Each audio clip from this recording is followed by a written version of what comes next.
cutesy, you're miss. Welcome to Continue Mission Radio with Captain James McCormick. By veterans, for veterans.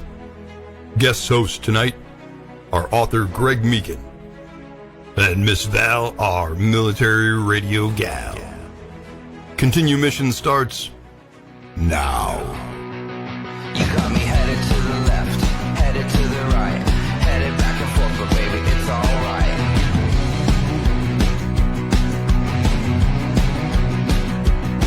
You got me going to the east, going to the west, going up and down, cause baby, you know best.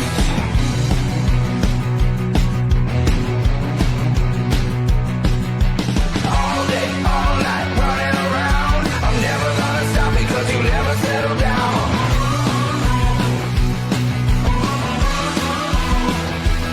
You got me shooting into space, flying at the sun. I'm never coming back cause baby you're the Good evening, America. Good evening, world. It's October 24th, 2025, and this show is coming to you from the great state of Arizona.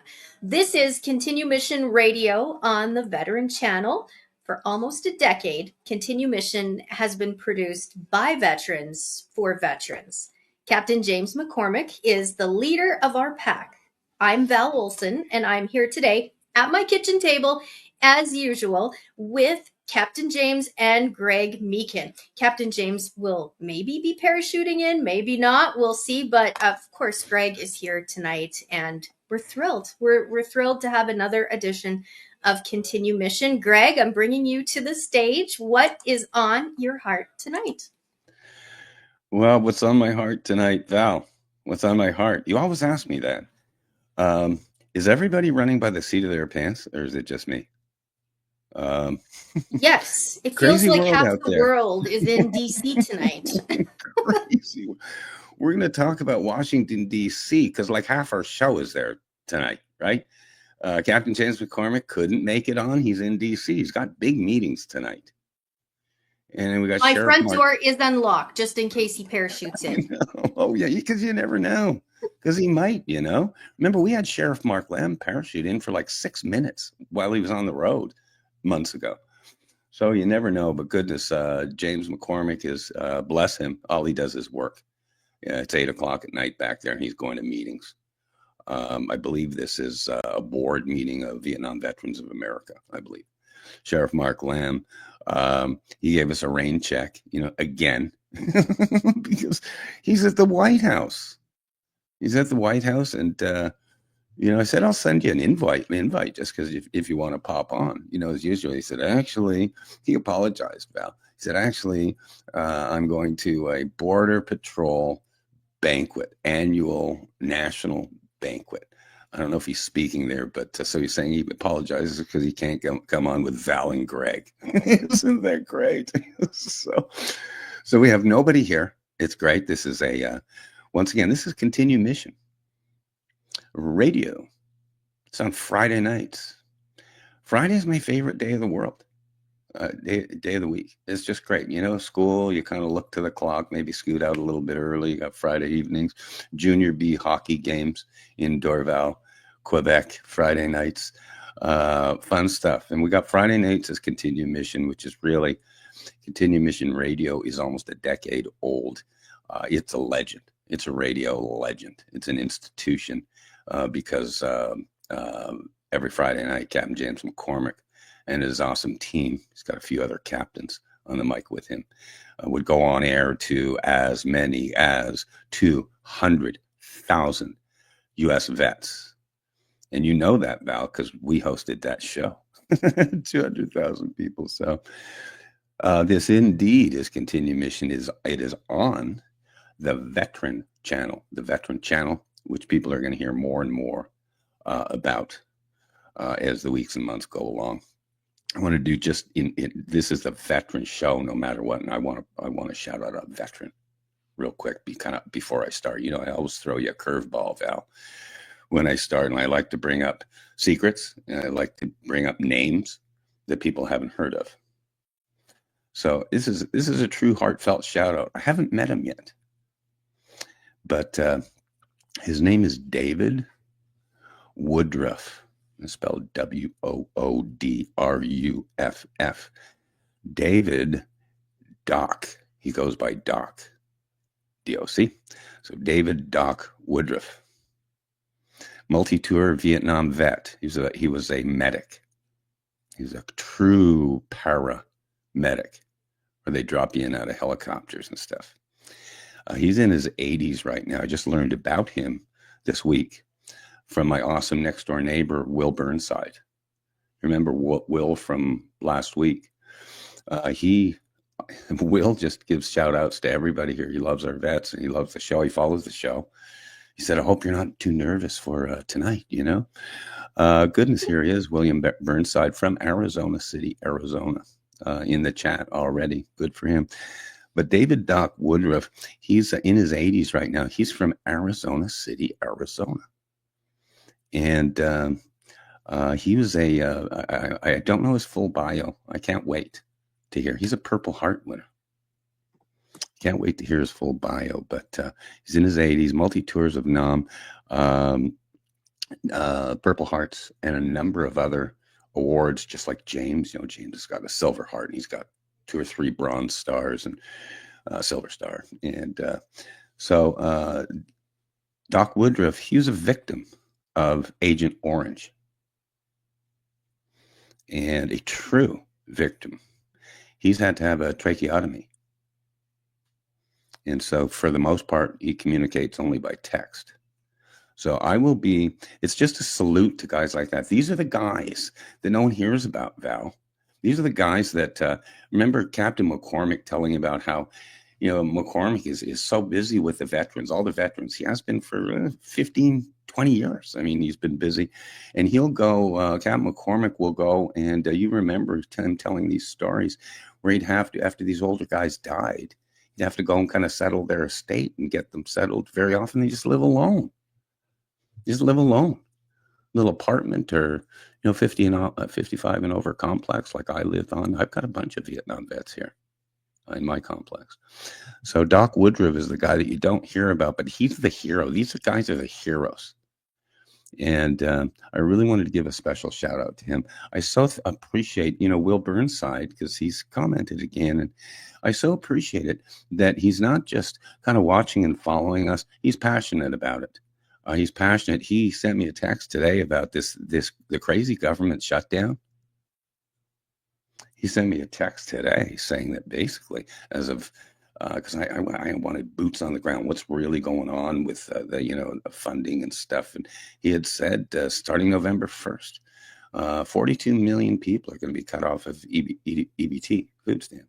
No exceptions for veterans or homeless or anything. So there's stuff coming down the pike, but there are guys like Will Burnside, like Doc Woodruff. I love that name, David Doc Woodruff. I'm going to learn about him. I'm going to learn more about him. I'm sure he's got stories. But just welcome everybody. We, as I say, kind of running by the seat of our pants because we don't know who's going to be coming in and guesting. Everybody is so busy. I've been in touch. I've been in touch with the Andy Biggs campaign, Andy Biggs for governor. Speaking of Mark Lamb, he announced for Congress this week, which we'll go in later in the show. But Andy Biggs, I think he's going to be the next governor. There he is. It was just wonderful, Val. You remember that, to meet him. And he talked veterans right there on the spot with us, Val. And Andy Biggs is going to be the next governor of Arizona. I'm hearing he's doing really well in the polls.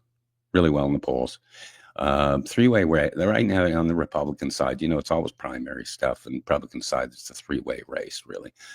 It is Andy Biggs, Karen Robeson, and David Schweikert. Schweikert, good guy.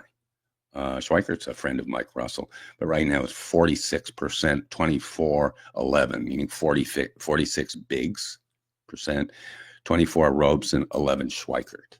And I'll go to Vegas on this, that most of Schweikert, because Schweikert's a real good guy. He's a libertarian kind of guy. But I bet you most of the Schweikert folks are going to break for Andy Biggs. So prepare for, I'm just saying this, you know me, always my projectifying, but prepare for an Andy Biggs governorship, and it'll be good. It'll be good. Prepare for Mark Lamb to be in Washington, D.C. in Congress, and that'll be good. I put a post on Facebook today. So goes Arizona politics. So goes the world. We're leading the way. There you go. Great photo from a fundraiser last year. Me and Val Olson, of course, and there's Janelle Lamb. And the tall guy, with the big old hat, that's Sheriff Mark Lamb. Soon to be Congressman Mark Lamb. Watch out for 2026, everybody. I didn't want to go politics so early, whatever. There's so much to talk about. But watch out for 2026, the midterms. I think it's going to be game-changing. I think it's going to be game-changing. So anyhow, great photo, too. The old Alberta 51 hockey jerseys. Those always go well for our peeps up in Alberta. Val, I've really been hogging the mic, but as I say, just kind of getting the store open, the show going, whatever. I'll take You're opening the store early. Well, we always have stuff available, stuff for sale. Let me take a minute. I'll steal the microphone just for a second. And what do we have in our store, you ask? Captain James' brand new book is out, Battle Tested Faith. And if you want it in your inbox fast, you can get it on Kindle. You can find it on Amazon. And it's a great book. Greg did the the intro. What do you call that again, Greg? What did you write for him? It's called an intro. He called it a special introduction by Greg Meekan. How cool is that? Yeah, it's pretty awesome. Yeah, so you can purchase that book and you will enjoy it. Make a great Christmas gift too. And also, your book is still available. I checked your website. So anybody wanting a copy of Why I Came to America and What I Think Now, you can get that in your inbox. And another book, while we're talking books and reading, of course, 10-7 is out from Sheriff Lamb. This is his latest book, brand new. And this is for law enforcement. So after the last call, then what?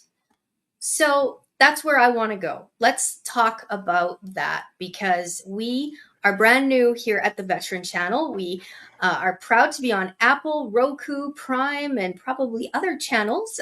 It will become available. And who is a veteran? Who are our heroes? Let's unpack them and talk about them because we have our soldiers, we have our military, we have our law enforcement, we have our firefighters, we have our border patrol. We need to take a minute and just recognize these sacrifices of these people who are out serving on the front line, keeping law and order. Those are our people, and we are recruiting here. So if you know one who feels like they're not quite through their mission, well, definitely let them know about the Veteran Channel because we are just kind of around the dining room table. We talk, we find solutions to problems. We're not afraid of any problem to tackle. So we're not censored. We're not censored. We're not canceled. We're not doxxed. We are here for the long run. And, we're kind of one of those emergency channels you don't really think about until you really are looking for facts. And so Greg has a lot of inside sources. Secrets from the Inside was his first book. You may have it or you may not. I've read it over 9 times. There it is. One the only. Yeah. You're just winging it today, Val. You're like a walking infomercial today. You're just front loading. It's got your plug in the books. That's just awesome, man. I do want to talk about Mark Lamb's brand. It's a brand. 10-7 means last shift, last call. And what do you do after you retire? We've talked about it a lot, and I want to get into it a little bit in a little second, though, in a quick second. I want to talk about the introduction, since you brought it up for James's book, Battle Tested Faith. And I'm going to make an exception here. I'm going to read a little bit of my own writing, which I rarely do. I had so much... Boy, it was such a great experience writing this introduction because there was so much of this guy's life. Reading through that manuscript, it's crazy just how the experience he's had. And he's 57 years old. He probably lived 3 lifetimes already. But I wanted to read this. It turned out to be, I was asked to do this. It was kind of a forward, but it turned out to be published the way I had written it, literally word for word, Val, and it was called Special Introduction by Greg Meekan. I love that. I just love that. My dear friend, Captain James McCormick, called me and asked if I would write an introduction to his new book, Battle Tested Faith. I was humbled and agreed on the spot. But I didn't realize until after I perused a raw manuscript what the hell I was getting into.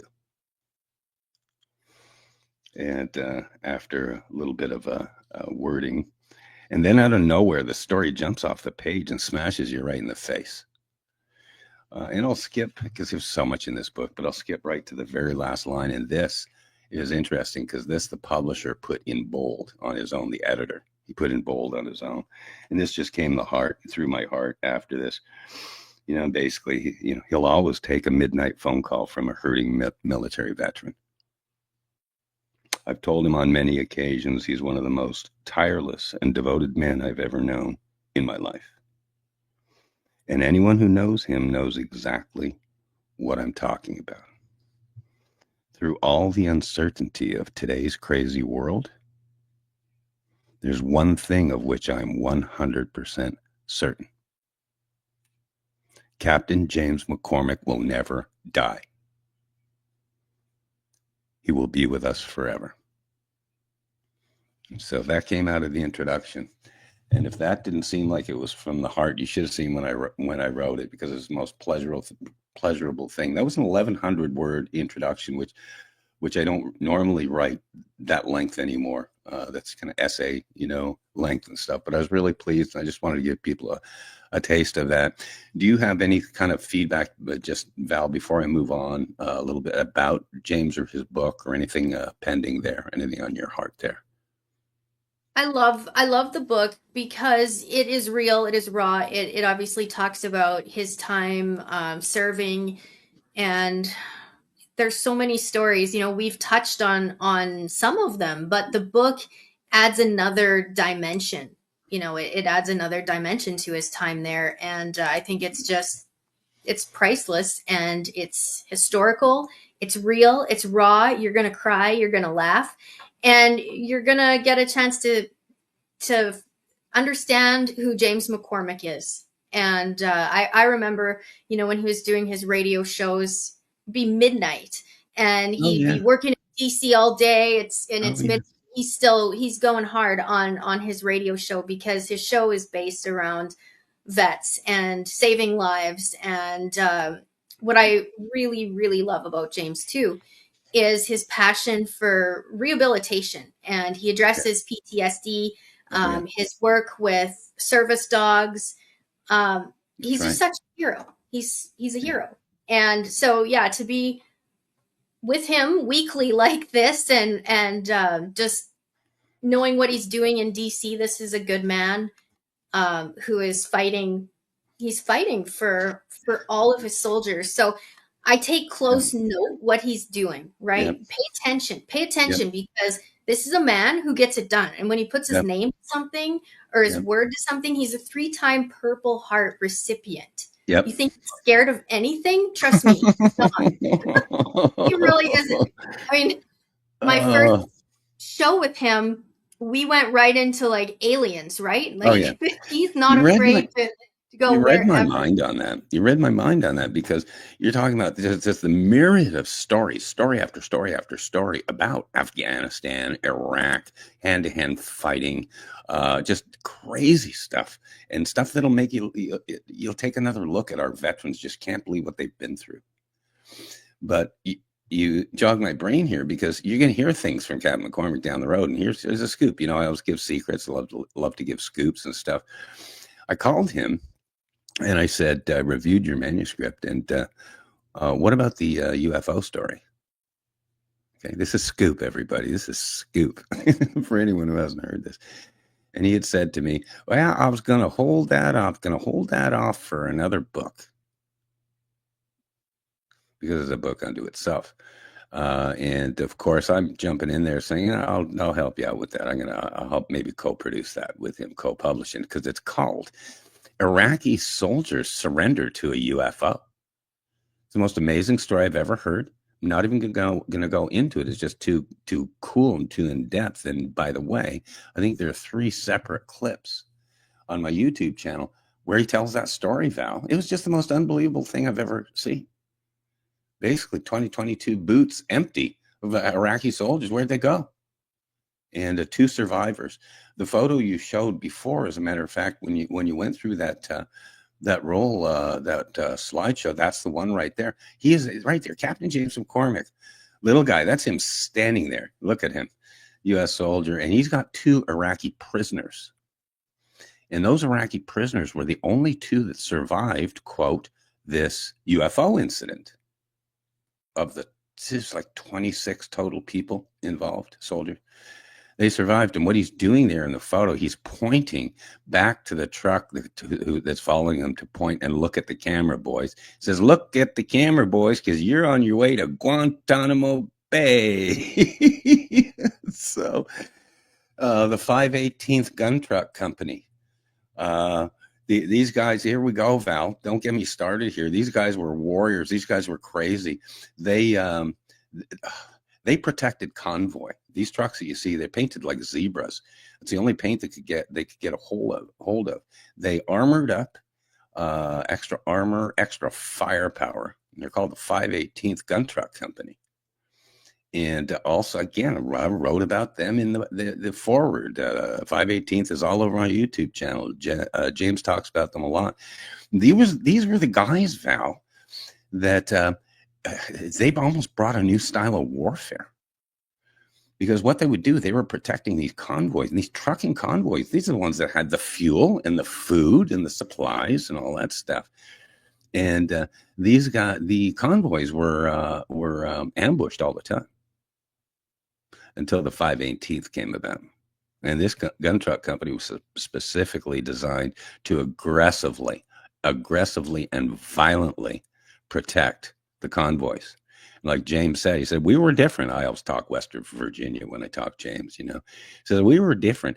If we got some of these Iraqis shooting at us, from a couple hundred yards away, or they're preparing an ambush, he said, we were different. We just get together, these gun truck guys, and they just go crash straight through the Iraqi through their front, straight through, much like Custer used to do in the Civil War. You just go straight through the middle of your enemy, and you just shot people to hell. These guys, I'm just saying, this is ad lib, of course. I'm just saying, these guys, they struck fear. The 518th, they struck fear in the enemy, Val. They were legendary. So, James McCormick's next book will likely be called Iraqi Soldiers Surrender to a UFO and Other Gun Truck Stories, something like that. So I didn't expect to rattle it about that, but I really am glad I did. And I'm glad you gave an opportunity there by bringing up his book. I'll give you the mic back here for a minute or two, Val. Just the 518 Gun Truck Company, actually, they're, world famous. You can go on YouTube, actually. I think the Smithsonian did a special I watched recently. It was on, I think it was. Yeah. Oh, yeah, it's really good. So if you want more on the 518 gun truck and the history, you can watch that.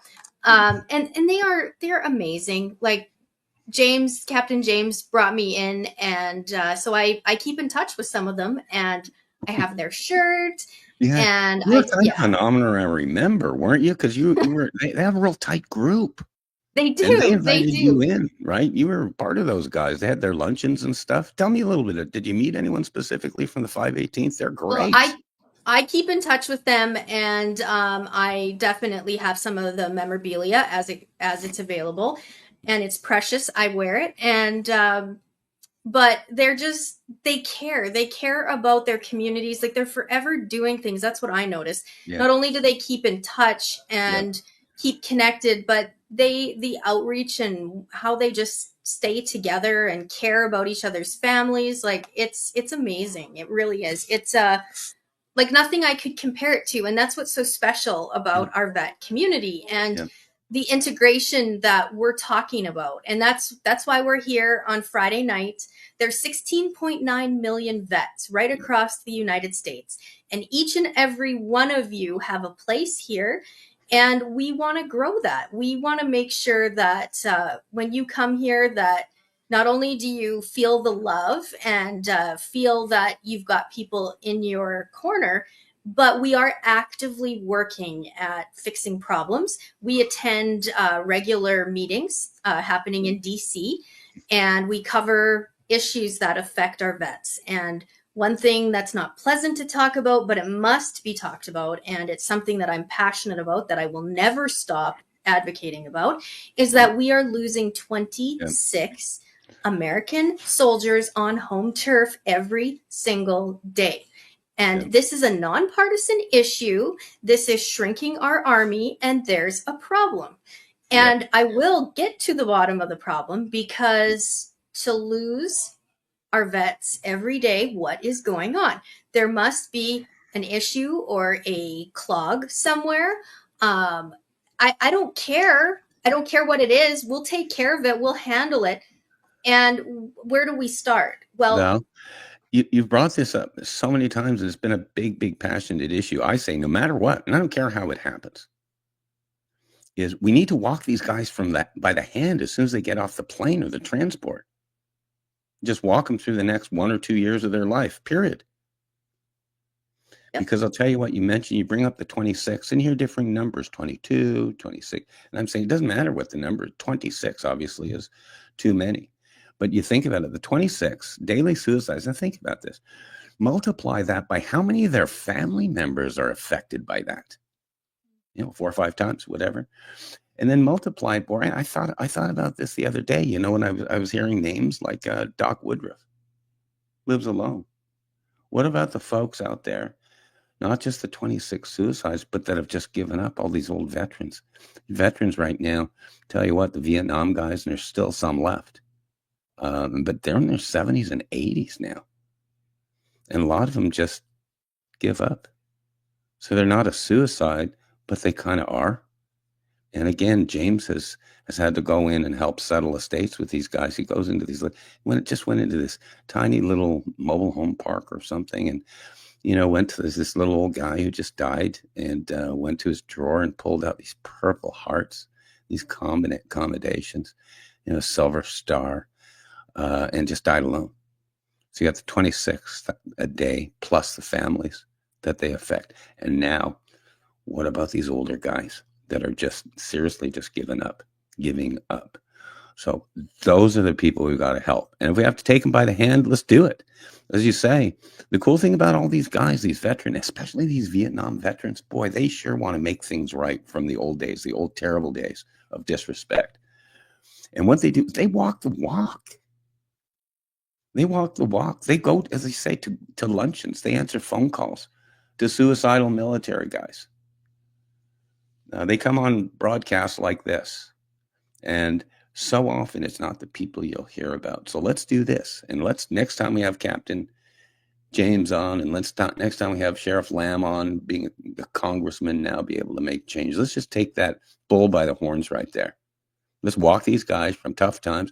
Let's minister to them if they're suffering, and so many just won't say anything. They're sitting on their EBT and their disability benefits and stuff. Some just really, really poor as church mice. So let's do something about that. And again, James is in Washington. He's already working there. He's working with Secretary of War, Pete Hegseth. They're working on that stuff. They're trying to get bills through. They're trying to get funding to have these guys not go out with pay. This is ridiculous.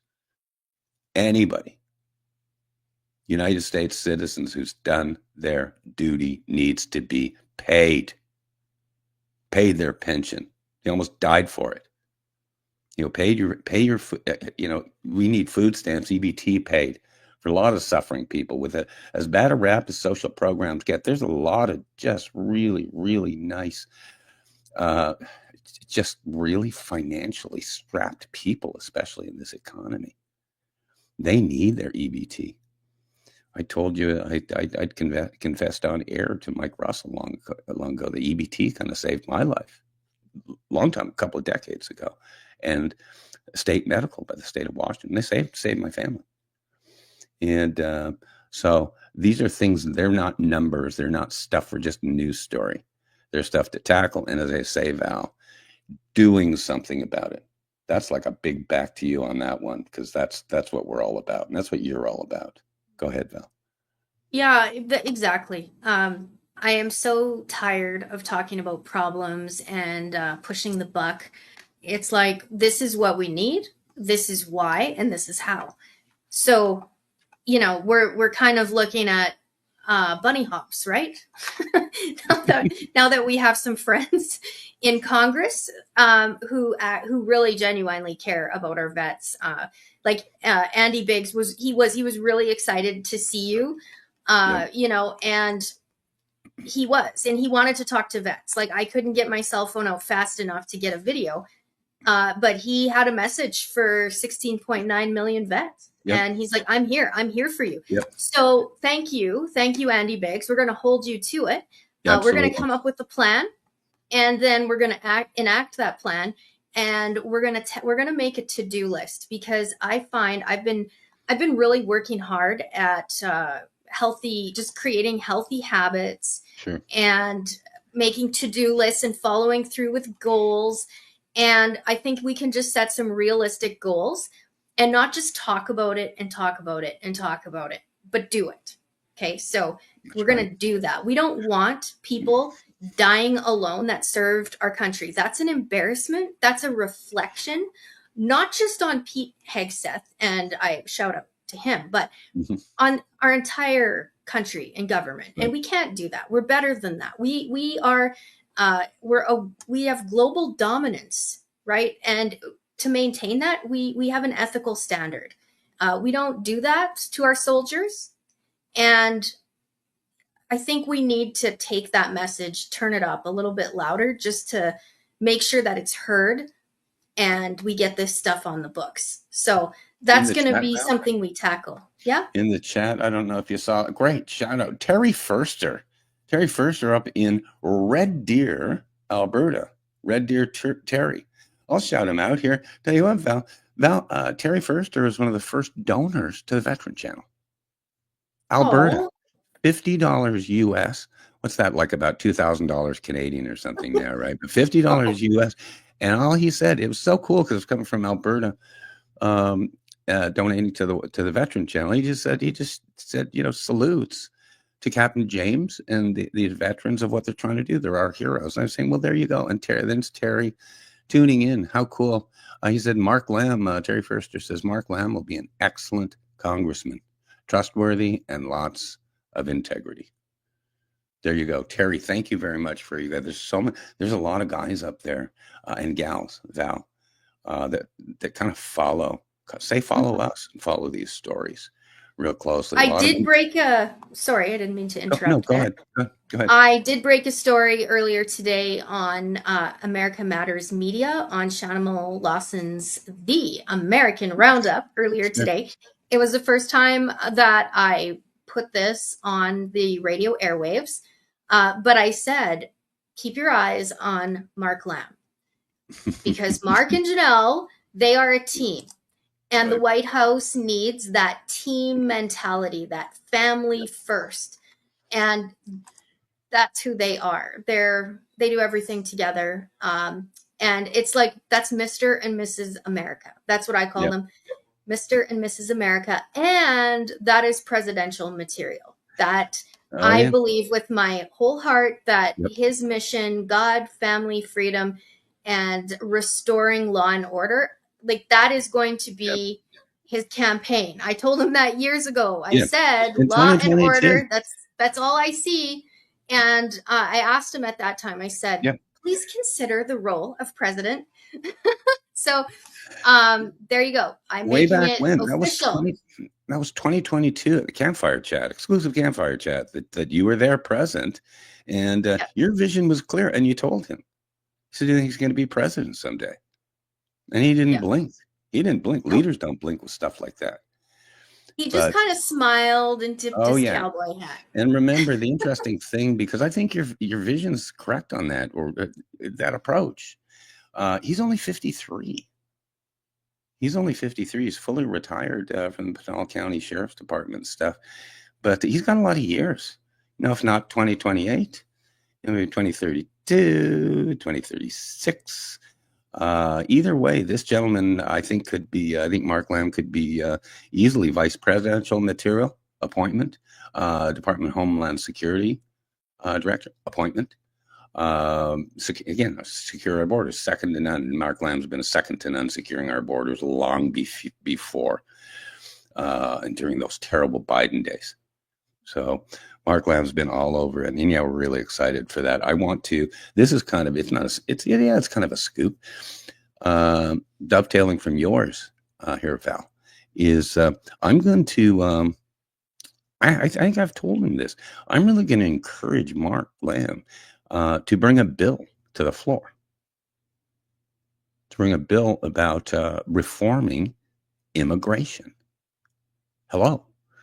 And not border crises and all these stuff we see. I mean, actually fixed. We know the immigration system needs to be fixed and streamlined and fast-tracked.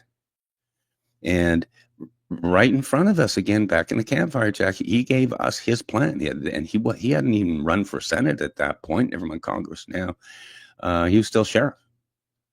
And he put out literally a point-by-point plan to fix immigration. And it's on that full clip is on my YouTube channel still from a few years ago, but it's still there. And basically what he says is enough of this nonsense. It's just crazy. He said, you do basically, call it at the southern border, you do basically a welcome center where everybody who wants, think of it as Ellis Island 2025, where everybody who wants to participate in the American dream and immigrate to the United States checks in voluntarily. Hello. They check in, and here's the key, and this is why it's different, and this is why it's scoop. Every person who comes to the Welcome Center, they want to be a part of the American dream, and they you take a retina scan of them. Starts with a retina scan. I didn't realize retina scans were more valuable now than fingerprints. You know who everybody is. So a retina scan, and instead of giving money to the cartels, which a lot of these poor border crossers are paying $10,000, $12,000, $15,000 to the cartels and paying it back through human trafficking and stuff. But instead of that, you have the immigrant pay a deposit up front. It becomes their little tax account, their escrow account, and it's protected under, again, Social Security, the U.S. federal government. So they pay, and I think the example he used was maybe $2,000-$3,000. There's money they're already paying to the cartel. They pay in. Now here's the thing. This is why it's scoop, and this is why it's controversial. And he said you have to. So they pay their deposit, retina scan. Hi everybody, this is my family. I'm coming, and you have to give them a way to work. There's a program now, TIN, tax information number and stuff, but it's not streamlined. It's not the way it should be. So you need to give them a way to work because they want to work and they want to pay taxes, and you give them a way to pay taxes. And they have to be able to drive a vehicle and insure a vehicle. So you do that. But once again, they're being good citizens. They put, earnest money deposit. Again, the tax can go into that account. Any expenses that the folks have can come out of that account. It's just literally an escrow account. Because these folks want to pay taxes. They want to participate. Then in whether it's 2 to 3 years, then you do a renewal where they check in. And have they followed the law? Have they paid their taxes? Yes, yes, yes. Here we go. Maybe another, whether it's $2,000 to $3,000, whatever the number is. Then they do a second deposit. But then they're fast-tracked to citizenship. They're like maybe 2 years away. I think he envisioned it as a 5-year program, which I think it should be. But during that 5 years, they're being productive. As I say, these folks, tell you what, most underrated people in the world right now are these laborers, Mexican labor, mainly Mexican laborers, and a lot of the immigrants. These Mexican guys, they're the hardest working people I've ever seen. They outwork me. They're the hardest working. They want to participate and be part of the solution. And I proposed this. I took this Mark Lamb theory, because that can be a bill. Let's just do it. Let's reform it. Immigration. Let's give everybody a 2-year to 5-year fast track. Even Canadians might even be allowed. But I ran this by an Arizona businessman. okay, who owned a company with a lot of employees. And he himself was the American dream. It was like 22 years ago, 25 years ago, he came to the United States. And at the time, he was undocumented. But he got down, it took him decades to become legal just because of the bureaucracy. Hardest working guy you've ever seen. And he is now a pure U.S. citizen, loving taxpayer. He owns his own business, likely a 6-figure plus earner. He's the American dream. But I asked him, I said, Sheriff Lamb had this idea with the retina scan and paying the deposit and blah, blah, blah, of let's just say there's 10 undocumented workers, okay, in, say, Arizona, because we were talking about Arizona. How many of those 10 would sign up, would pay their $2,000, $3,000, blah, blah? You know what he said? 10 out of 10. Yeah. Everyone. Because that no matter what, they don't want to get legal or otherwise here. You don't want to be, no matter what, you don't want to be under the cloud of quote of deportation and just uncertainty. So yes, got to fix the border and those crises, but now got to fix the immigration process. And there's a solution. There's a solution because the people that wouldn't register, wouldn't go to the Welcome Center, arms wide open for these folks. Like a million something a year already. But if the people didn't want to, or subverted the system, or hid from the system, that's when you send out the immigration, the ICE guys, the immigration customs enforcement guys, because those are the guys. If they won't check in and be legal tax-paying citizens, sorry. Yeah, So we'll find you. There's the solution. Boy, that was a long monologue, but yeah, that was really good. I wanted to get that out there, and that's on my YouTube channel and stuff. I say this because I haven't talked to Mark Lamb about this lately, but I have reminded him of it in the past, that this is a solution. This is a practical solution. Win. Go ahead. Back to you, Val. Well, I think it's a great idea, and you need to have a beginning and an end to a program, and so that would be I will just zip my lips, but just say, beginning and end is a good idea. And we could move over to Pete Hegseth. I mean, I would not want to be an illegal immigrant and try and get away from people like that. I mean, the guy is just on. He's ready. Did you see him up in a fighter jet earlier this week? And he's just doing loops in the air, and he gets down and he's like not even dizzy. And he's just high-fiving his kids, and it's on. So these ideas, a welcome, welcome to America. Check in, and here's what's required. I mean, who doesn't want to come here with their family and go to work?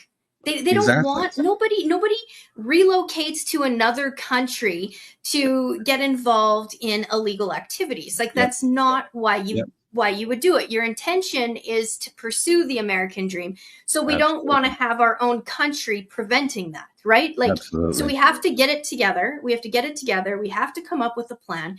Again, a beginning and an end. It's not rocket science. It's just the Welcome Center.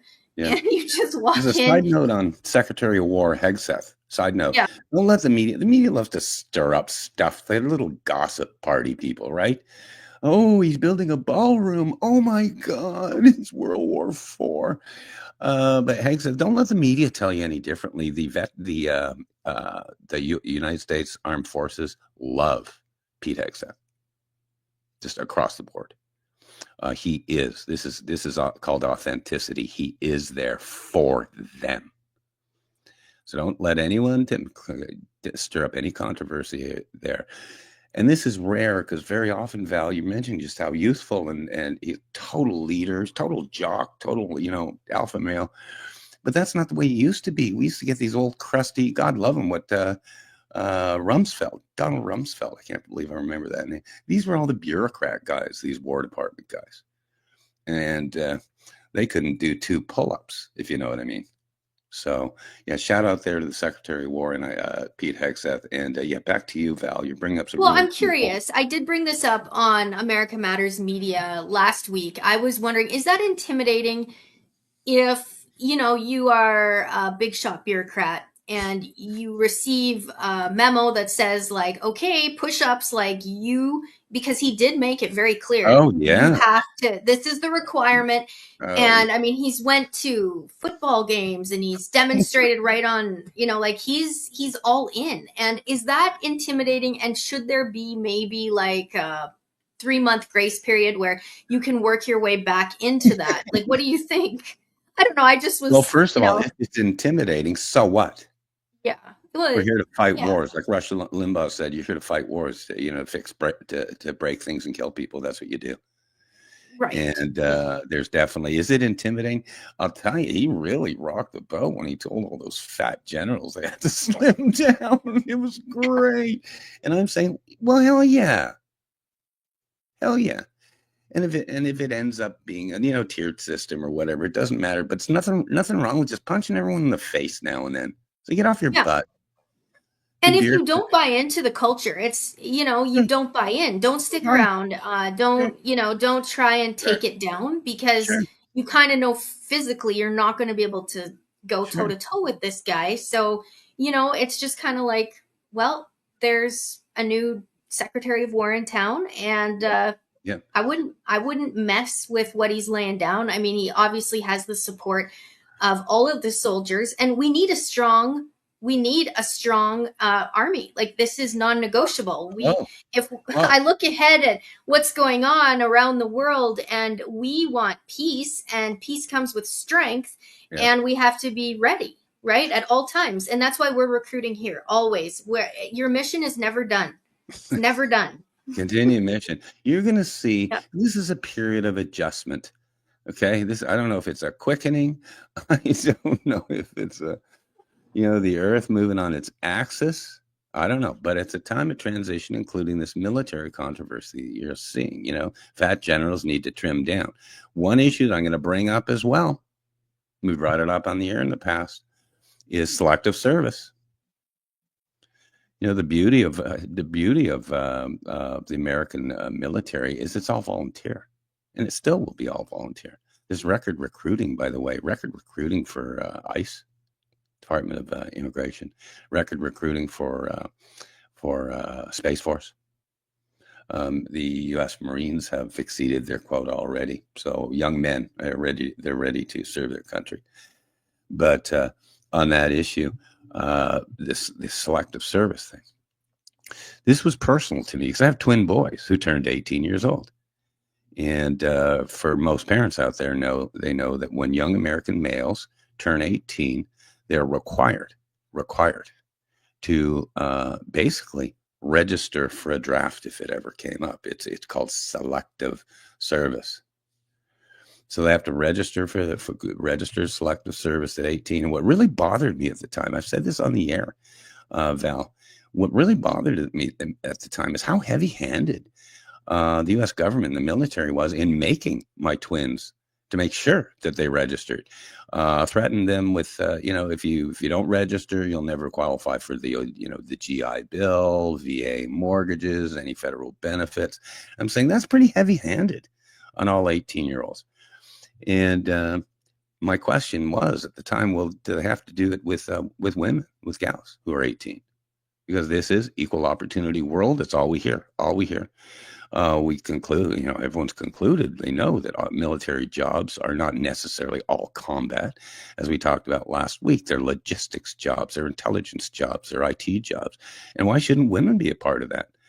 And my proposal was, and I'm just going to be a disturber here this next year or two, Val, but I'm going to recommend that all women, U.S. citizens at 18 years old must register for selective service as well, at least be in that pool.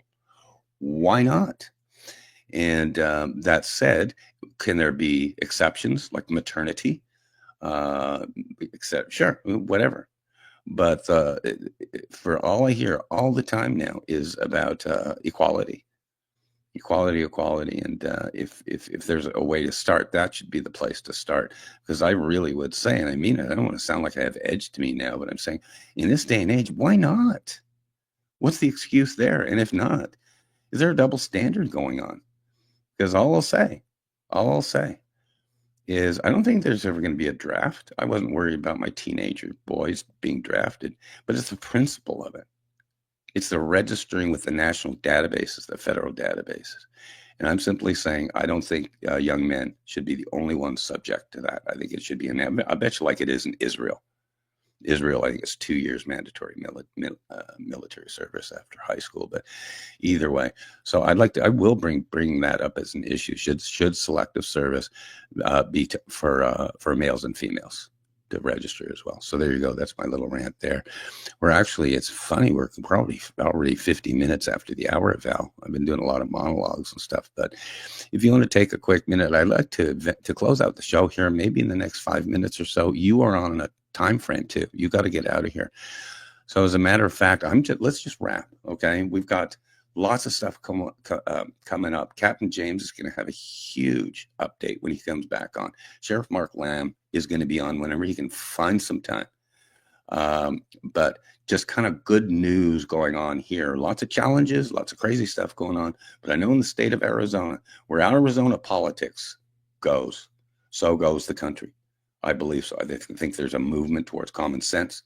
Again, watch the 2026 elections. But I will just kind of wrap it up and let you take it out, Val. Do finish up with anything that's on your heart, wrapping the show. And what I will always say is thank you to everybody out there. You guys in the chat are great. Terry Furster and Will Burnside and all you other guys. I really appreciate it. Thank you to all the amazing veterans out there. And no matter what, every single day. And we did it again today, Val. Wake up in kindergarten every day. There's so much to learn and so little time. Because before you know it, you're in first grade. God bless you guys. Take it out, Val. Thank you. It's been a great show tonight, and we have Sheriff Lamb, who's in DC tonight. Of course, he made his big announcement. Looking forward to having a congressman on the show soon. And Captain James, he's busy tonight as well. He's in meetings. And to each and every veteran, we say thank you. We love you. And we are here for you. And if you haven't already downloaded the Veteran Channel on your favorite app, like Roku or Apple or Prime, please do that. You can also go on YouTube, Greg Meekin, and you can watch the show on demand, on replay. But keep us on. There's so many great shows. There's Digging with History on the Veteran Channel, and there's little snippets from things that we're doing. So we stay up to date with you. We attend meetings when we're not here. And if there's any issues or anything that you'd like us to know about, you can always reach me. My email, militaryradioval@gmail.com. And to our vets tonight, your mission starts now.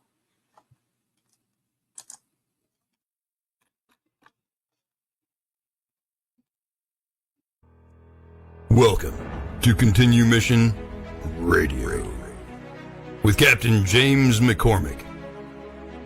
By veterans, for veterans. Guest hosts tonight are author Greg Meekin and Miss Val, our military radio gal.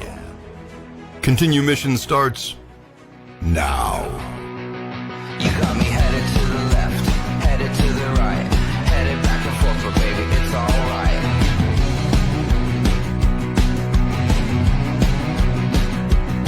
You got me going to the east, going to the west, going up and down, cause baby, you know best.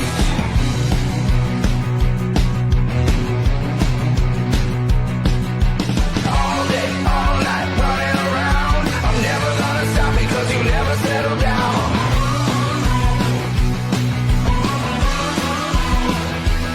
You got me shooting into space, flying at the sun. I'm never coming back, cause baby, you're the